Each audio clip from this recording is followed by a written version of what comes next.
Word of the day is dictatorship, and this is really what we are talking about, because you'll hear a lot of this. That cry has especially gained currency over the last few months in the lead up to elections, because the overtaking of all institutions, the misuse of agencies, all of that has been quoted to basically establish or allege that India is now a full-fledged dictatorship, or as some people have tried to say, that it is a electoral autocracy, which means that elections take place, but even the elections have become a weapon of autocracy in the country. What is the latest example of this being cited? The fact that Arvind Kejriwal is in jail, or that K. Kavita is in jail, or that the NIA registered a case and picked up 2 men in West Bengal for making illegal bomb a few years ago. A bomb went off, people were killed. All of this apparently is a symbol of dictatorship.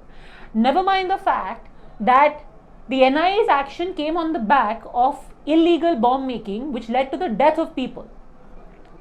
Accused are being picked up as part of an investigation.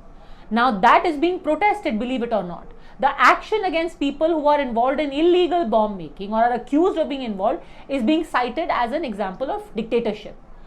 Arvind Kejriwal says there's dictatorship in this country, never mind the fact that the Delhi High Court has also rejected his petition and in pretty strong words said that there was definitely a conspiracy. There's evidence in record to show that proceeds of crime were taken by someone who is now being called the kingpin and conspirator in this entire case.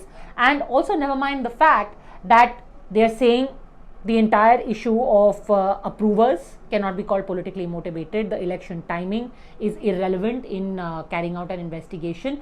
So where does this entire allegation of dictatorship come from? Or is it supposed to be a fact-free charge which is leveled, and then the onus is on the investigating agencies to prove that they in fact are not engaging in any kind of dictatorship, but this actually is the rule of law.